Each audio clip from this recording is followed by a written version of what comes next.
So these are cottonwoods, super happy, and a lot of willows. What is now a lush green riparian paradise of beaver food and building materials didn't always look like this.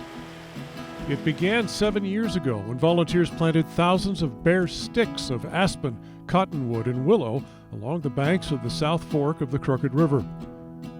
The plantings were fenced off so that they could grow and mature to the point they could survive being chewed on by nature's engineers. And this is yummy, primo beaver food. They'll just eat it like a little spaghetti, you know, the whole thing.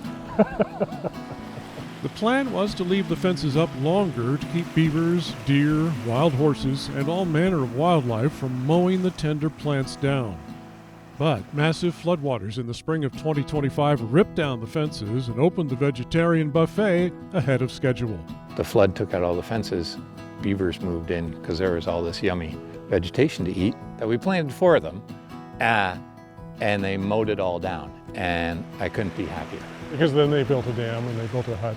Not only did they build a dam and a den, but they had babies. They had 2 kits this year, and that's the final vote of confidence.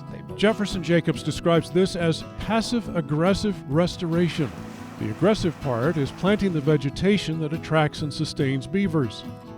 The passive part is letting beavers do what they do: cut down trees, build dams, and back up water, which percolates into the surrounding soil where it is cleaned and cooled by the earth, increasing groundwater tables and improving riparian habitat. Both the passive and aggressive processes take time. They built a dam on the beaver dam analog, the human-made dam we made. They're eating the vegetation we planted for them.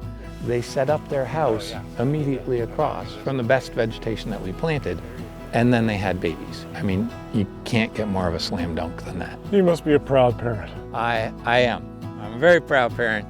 But this really, in my book, this is what success looks like. So this is what we want to replicate other places in the watershed. There have been several efforts to restore this section of the Crooked River, including fencing out livestock for 20 years to allow vegetation to regrow on its own, but none did. It turns out the hydraulic functions of the river are so impaired, the plantings, unless placed right next to the stream, dry out due to lack of water.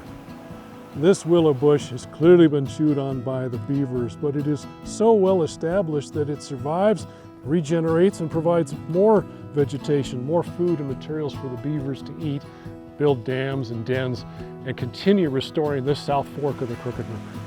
It's really important that folks know that this is not just about fish, it's not just about wildlife, it's about people too. And there are people making their living downstream that need this water, and this will help provide them more water through the drought years and through the lean months of the summer. We were fortunate to be there as Jacobs cut open a section of fence protecting a willow thicket that was planted in 2017. So basically, this buffet is open.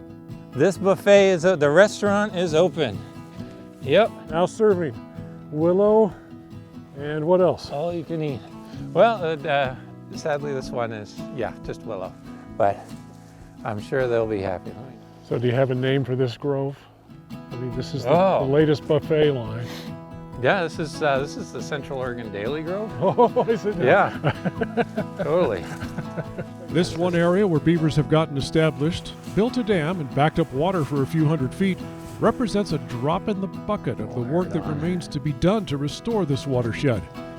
But it serves as a glowing example of how people can work with nature to improve habitat, clean and cool the water, reduce fire danger, and increase stream flows. Just had a tour out here with Soil and Water Conservation District people, local rancher, federal folks, and some state folks, and they were really impressed by what they saw, and we're taking some lessons away from that. We'll be cooperating with some other nonprofits on helping them implement some projects similarly and such. So the example is serving its purpose. It's the best messenger.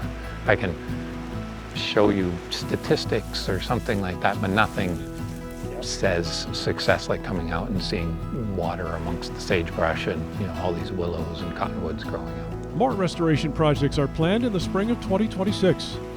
Volunteers who are willing to camp out for a few days, get muddy, planting bare sticks and building fences around future willow and cottonwood groves are welcome. Look up the Natural Desert Association for details. From the South Fork of the Crooked River, I'm Brooks Snavely for The Great Outdoors.